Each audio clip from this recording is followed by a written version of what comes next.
बाबा, आप रुक जाइए, मौसम बहुत ज्यादा खराब है। मुझे तो समझ नहीं आ रहा, ये दिन पर दिन मौसम खराब होता जा रहा है। अगर ऐसे ही चलता रहा तो मजदूरी नहीं कर पाऊंगा और घर में खाने को एक दाना तक नहीं आ पाएगा। तभी बहुत तेज आंधी तूफान चलता है। अरे देखो जरा देखो, कितनी तेज तूफान चल रहा है।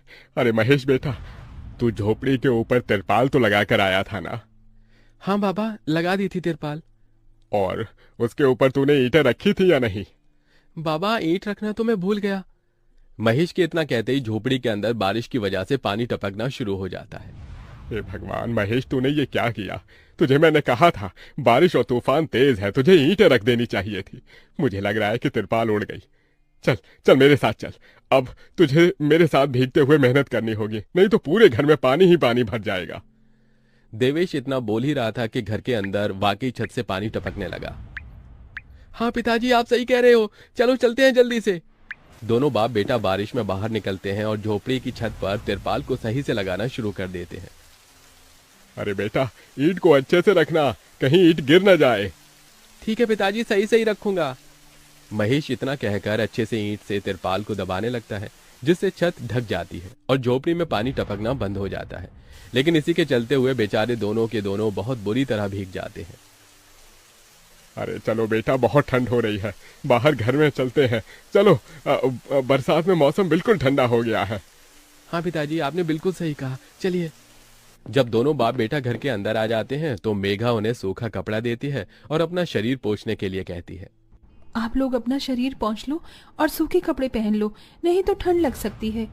मेघा के दिए हुए कपड़े दोनों पहन लेते हैं। तभी बीमार शकुंतला बिस्तर पर पड़ी हुई मेघा से कहती है। अरे बेटी, तूने खाने के लिए कुछ बनाया नहीं?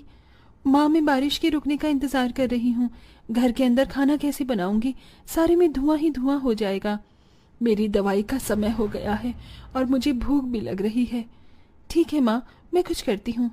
मेघा अपने सिर पर एक सफेद कट्टा रखकर बारिश से बचते हुए बाहर से कुछ ईंटें लाकर घर के अंदर ही छोटा सा चूल्हा बना लेती है और उसी पर खाना बनाना शुरू करती है। अरे बेटी, पूरे घर में धुआं ही धुआं हो गया है। पिताजी, खाना बनाना भी तो बहुत जरूरी था। मेघा जैसे तैसे करके जल्दी जल्दी खाना बना लेती है। वो खाने में नमक मिर्च वाले चावल ही बना पाती है। माँ, माँ उठो, ये लोग खाना खा लो।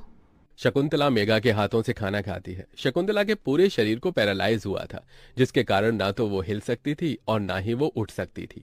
मेरी प्यारी बेटी, इतनी कम उम्र में तेरे ऊपर कितनी जिम्मेदारी आ गई। हम गरीबों का कुछ नहीं हो सकता है। इस गरीब झोपड़ी के अंदर हम कैसे कैसे दिन देखते हैं। कोई बात नहीं माँ, बच्चे समय के अनुसार बड़े होते हैं, लेकिन मैं समय से पहले बड़ी हो गई हूँ। आपको तो खुश होना चाहिए। मैं तो इस कदर लाचार हो गई हूँ कि तेरे सर पर हाथ रखकर तुझे आशीर्वाद भी नहीं दे सकती बेटा। शकुंतला की आंखों से आंसू निकल रहे थे। मेघा उसके आंसू पोंछकर अपनी मां को हौसला देती है, जिसके बाद वो अपने भाई और पिता के साथ बैठकर खाना खाती है। बारिश होती ही रहती है, लेकिन बारिश रुकने का नाम ही नहीं लेती। खाना खाकर वो सभी सो जाते हैं। आधी रात के समय जिस तरफ शकुंतला का बिस्तर होता है, वहां पर पानी टपकना शुरू हो जाता है। अरे ये क्या, पानी टपक रहा है। मेघा, मेघा, लगता है सो गई। अब मैं क्या करूं?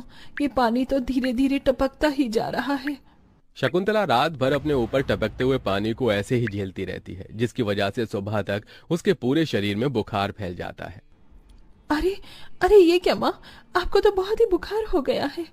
रात भर ये झोपड़ी की छत टपकती ही रही। मैंने तुम्हें उठाने की कोशिश की, लेकिन तुम्हारे तक आवाज नहीं गई। ये सुनकर मेघा को बहुत अफसोस होता है। वो सूखे कपड़ों पर अपनी माँ को सहारा लगाकर लिटा देती है और उनके कपड़े भी बदल देती है। लेकिन तभी अचानक से गांव में बाढ़ आ जाती है।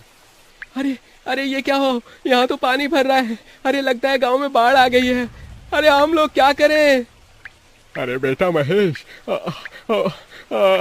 अरे भाई, अपनी माँ को कंधे पर उठा, नहीं तो हम सभी बह जाएंगे। अरे पानी में कोई जुगाड़ करता हूँ बेटा। देवेश फौरन घर के बाहर जाता है। जहां वो आसपास देखता है, उसे एक रेडी दिखाई देती है। देवेश उसे लेकर आता है, जिस पर शकुंतला को लिटा देता है। अरे चारों तरफ पानी ही पानी हो रहा है, हमें अब यहाँ से जाना होगा, नहीं तो पानी में हम डूब जाएंगे। तभी अचानक से उनकी झोपड़ी पानी में डूबकर बह जाती है। हमारी